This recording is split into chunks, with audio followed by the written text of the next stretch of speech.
Mini coir fiber extraction machine.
ನಮಸ್ಕಾರ.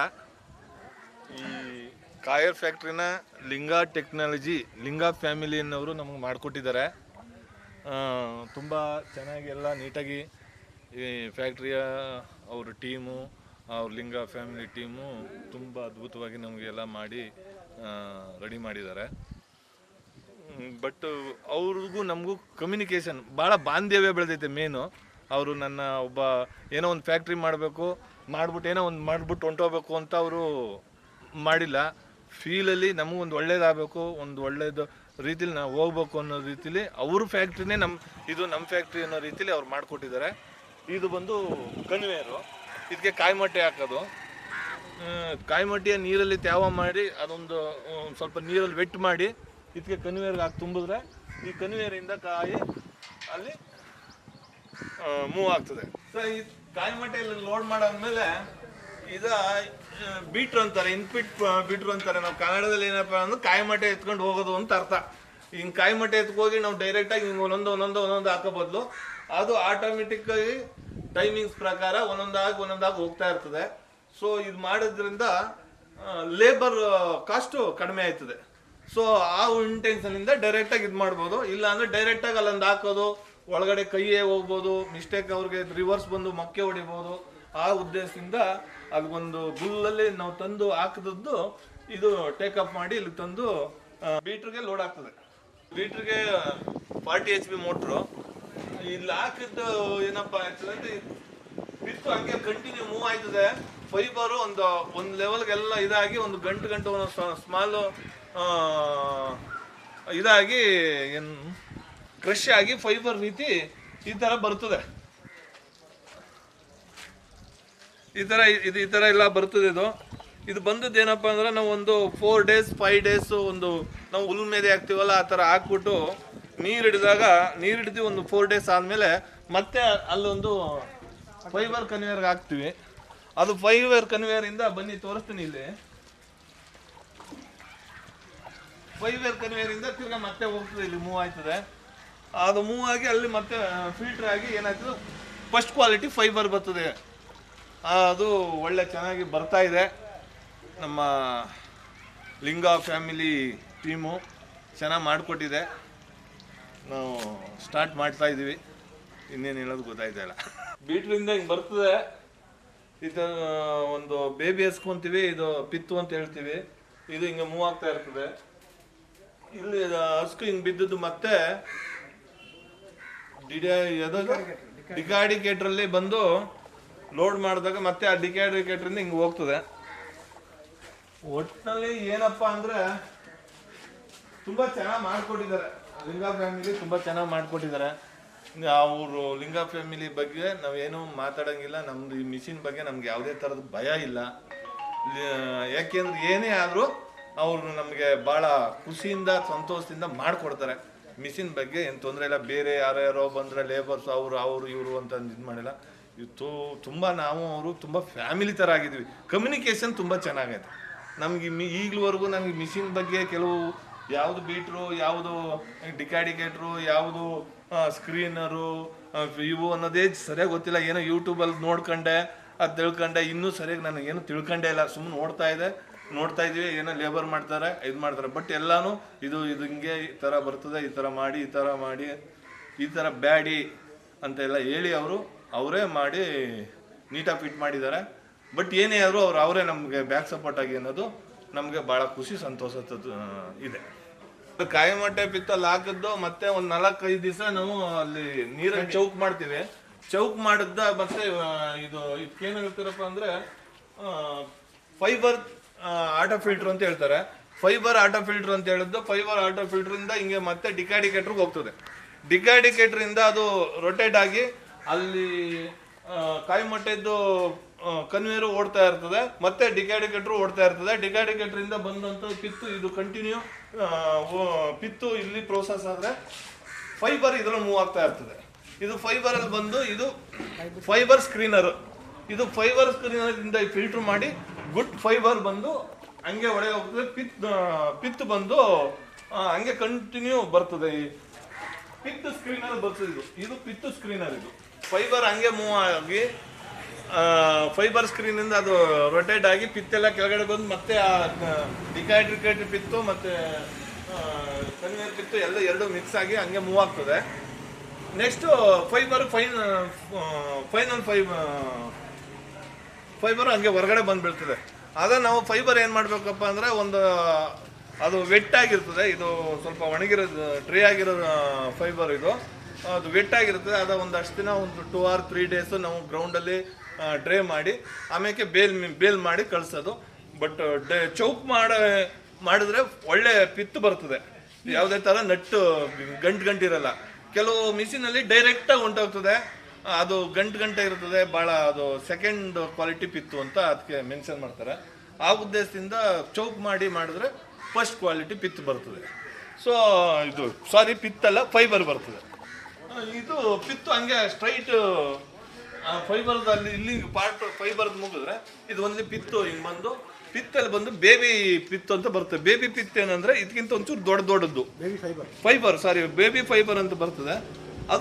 ಇದು ದೊಡ್ಡದಿದೆ. ಇದು ಫೈಬರು. ಬೇಬಿ ಫೈಬರ್ ಅಂದರೆ ಇದು ಇಷ್ಟಿಷ್ಟು ಕಟ್ಟಾಗಿ ತುಂಡು ಬರ್ತದೆ.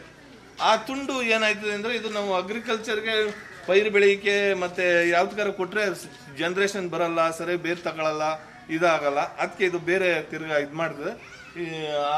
ಇದು ಫಿಲ್ಟ್ರ್ ಮಾಡಿ ಗುಡ್ ಪಿತ್ತು ಹೊರಗಡೆ ಬೀಳ್ತದೆ. ಅದು ಅಗ್ರಿಕಲ್ಚರ್ಗೆ ಭಾಳ ಇವತ್ತಿನ ಇದರಲ್ಲಿ ಭಾಳ ಡಿಮ್ಯಾಂಡ್ ಇದೆ. ಭಾಳ ಯಾವುದೇ ಒಂದು ನರ್ಸರಿ ಆಗಲಿ ಈಗೆಲ್ಲದಕ್ಕೂ ಪಿತ್ತು ಜಾಸ್ತಿ ಅಗ್ರಿಕಲ್ಚರ್ಗೆ ಯೂಸ್ ಮಾಡ್ತಾ ಇದ್ದಾರೆ. ಇದು ಬೇಬಿ ಫೈಬರ್.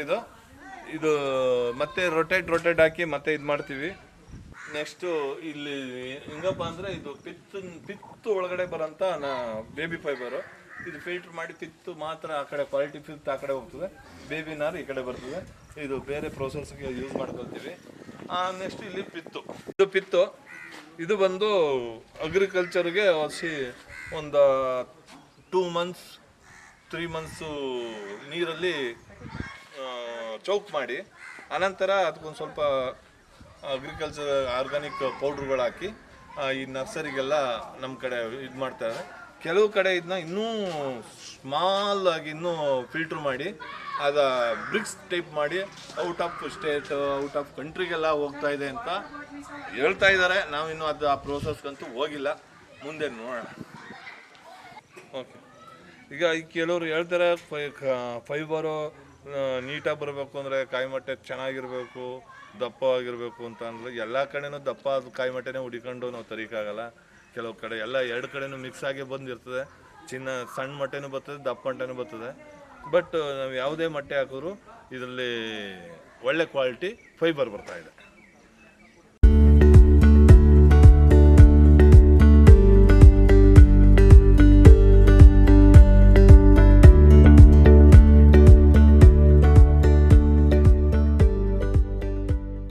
ನಮಸ್ಕಾರ, ನಾನು ಕಿಶೋರ್. ಇವತ್ತು ಪಂಚಮುಖಿ ಕಾಯರ್ ಫ್ಯಾಕ್ಟ್ರಿ ಉದ್ಘಾಟನೆ ಮಾಡ್ತಾ ಇದ್ದೀನಿ. ಕಾಯರ್ನಿಂದ ಅಂದರೆ ತೆಂಗಿನ ನಾರಿನಿಂದ ಏನೆಲ್ಲ ಮಾಡಲಿಕ್ಕೆ ಸಾಧ್ಯ, ಆ್ಯಡೆಡ್ ಪ್ರಾಡಕ್ಟ್ಸ್ ಎಲ್ಲನೂ ಮಾಡ್ತಾ ಇದ್ದೀನಿ. ಹೇಳಬೇಕು ಅಂದರೆ ಪರಿಸರ ಸ್ನೇಹಿ ಒಂದು ಪ್ರಾಡಕ್ಟ್ ಇದು ಅಂತ ಹೇಳ್ಬೋದು. ಯಾಕೆಂದರೆ ನಮ್ಮೆಲ್ಲರಿಗೂ ಗೊತ್ತು, ತೆಂಗು ಕಲ್ಪವೃಕ್ಷ ಅಂತ ಹೇಳ್ತೀವಿ. ಅದು ಎಲ್ಲ ಭಾಗಲೂ ಮೊದಲಿಂದನೂ ಉಪಯೋಗಿಸ್ತಾನೆ ಬಂದಿದ್ದೀವಿ. ಇವತ್ತಿನ ಅಂದರೆ ಇವತ್ತು ಕನ್ಸಂಪ್ಷನ್ ತುಂಬ ಜಾಸ್ತಿ ಆಗಿರೋದ್ರಿಂದ ಎಲ್ಲ ಕಡೆಯೂ ದೊಡ್ಡ ದೊಡ್ಡ ಪ್ರಮಾಣದಲ್ಲಿ ಎಲ್ಲವನ್ನೂ ಮಾಡಬೇಕಾಗ್ತದೆ. ಅದರಲ್ಲಿ ಒಂದು ಪುಟ್ಟ ಯಂತ್ರನ ಸ್ನೇಹಿತ ಪುರುಷೋತ್ತಮ ಇಲ್ಲಿ ಹಾಕಿ ಮಾಡ್ತಾ ಇದ್ದಾರೆ. ಇದರ ಮೂಲಕ ಕೋಕೋ ಪೀಟ್ನ ನಾವೆಲ್ಲ ವ್ಯವಸಾಯ ಮಾಡೋರೆಲ್ಲ ಅವ್ರಿಗೆ ಗೊತ್ತಿರುತ್ತೆ. ಸಸಿಗಳು ಮಾಡೋದಕ್ಕೆ, ಚಿಕ್ಕ ಚಿಕ್ಕ ಸಸಿಗಳನ್ನ ಮಾಡೋದಕ್ಕೆ, ಬೇರು ಊರೋದಕ್ಕೆ ತುಂಬ ನೀರನ್ನು ಹಿಡಿದಿಡುವಂಥ ಇದು ಗುಣ ತೆಂಗಿನ ನಾರಿನ ಹೊಟ್ಟಿನಲ್ಲಿರೋದನ್ನು ಅದನ್ನು ಬಳಸ್ತಾರೆ. ಜೊತೆಗೆ ತೆಂಗಿನ ನಾರಿನಿಂದ ಇವಾಗಲೇ ನಾನು ಕೇಳಿದೆ, ಅವರಿಗೆ ಇಲ್ಲಿ ಇಂಜಿನಿಯರ್ಸಿಂದ ಕೇಳಿದೆ, ಬಟ್ಟೆ ಬುಲೆಟ್ ಪ್ರೂಫ್ ಜಾಕೆಟ್ವರೆಗೂ ಹೋಗ್ತಾ ಇದೆ ಇದರ ಫೈಬರ್. ಅದರಿಂದ ಬಟ್ಟೆ ತಯಾರಾಗ್ತಾ ಇದೆ. ಸೊ ನಾವು ಏನೇನೆಲ್ಲ ಬೆಳಿತೀವಿ, ಮಣ್ಣಿಂದ ಏನೇನು ಬರುತ್ತೆ ಅದರ ಮೊದಲಿಂದನೂ ನಾನು ಅದನ್ನು ಹೇಳ್ತಾನೆ ಬಂದಿದ್ದೀನಿ. ಅದರ ಕಂಪ್ಲೀಟ್ ಯೂಟಿಲೈಸೇಷನ್ ಆಗಬೇಕು. ನಾವು ಹೇಳೋದೇ ಅದನ್ನೇ ಅಲ್ಲ, ನಮ್ಮ ವಾತಾವರಣನ ನಾವು ಸುರಕ್ಷಿತವಾಗಿ ಇಟ್ಕೋಬೇಕು. ನಮ್ಮ ಮುಂದಿನ ಜನ್ರೇಷನ್ಗೆ ಉಳಿಸ್ಬೇಕು ಅಂತಂದರೆ ನಾವು ರೆಡ್ಯೂಸ್, ರಿಯೂಸ್, ರೀಸೈಕಲ್ ಕೆಲಸ ಮಾಡಲೇಬೇಕಾಗುತ್ತೆ. ಇದು ರೀಸೈಕಲ್ನ ಒಂದು ಭಾಗ ಇದೆ. ಸೊ ಇದರಿಂದ ಏನೆಲ್ಲ ಸಾಧ್ಯ ತೆಂಗಿನ ನಾರಿನಿಂದ ಅದನ್ನೆಲ್ಲನೂ ಮಾಡ್ತಾರೆ. ಜೊತೆಗೆ ಎಲ್ಲವೂ ಈಕೋ ಫ್ರೆಂಡ್ಲಿ ಕೂಡ. ಯಾಕಂದರೆ ಎಲ್ಲವೂ ಮತ್ತು ಇದಾಗುವಂಥದ್ದು ಮನೆಯಲ್ಲಿ ಕರೆಗೆ ಹೋಗೋದು. ಸೊ ಹಾಗಾಗಿ ತುಂಬ ಒಳ್ಳೆಯ ಪ್ರಯತ್ನ. ಈ ಮಷಿನ್ನ ಆವಿಷ್ಕಾರ ಇವ್ರುಗಳೇ ಮಾಡಿರಬೇಕು ನಮ್ಮಲ್ಲಿ. ಸೊ ಹೊಸ ಈಗಿನ ಪೀಳಿಗೆಯ ಹೊಸ ಆಂಟ್ರಪ್ರನರ್ಸ್. ಸೊ ಗೊತ್ತಿಲ್ಲ, ಇನ್ನೂ ಮಷಿನ್ ರನ್ ಆಗೋದನ್ನೆಲ್ಲ ಪೂರ್ತಿ ನೋಡಿದ್ದೀರಿ, ಇನ್ನೂ ಖುಷಿ ಆಗಿದೆ ಏನೇನು ಆಗುತ್ತೆ ಅಂತ. ಸೊ ನನಗಂತೂ ಖುಷಿ ಏನಂದರೆ ನನಗೆ ಕೋಕೋ ಬೀಟ್ ಸಿಗುತ್ತೆ ಪುರುಷೋತ್ತಮ ಅಂತ. ಸೊ ಇವ್ರಿಗೆಲ್ರಿಗೂ ಒಳ್ಳೆಯದಾಗಲಿ, ಒಳ್ಳೆಯ ಆವಿಷ್ಕಾರ ಮಾಡಿದ್ದಾರೆ. ಅದರಿಂದ ಒಳ್ಳೆ ಕೆಲಸಗಳಾಗ್ತದೆ. ನನ್ನ ಹಾಡಕ್ಕೆ ನನ್ನ ಆಸೆ. Thank you.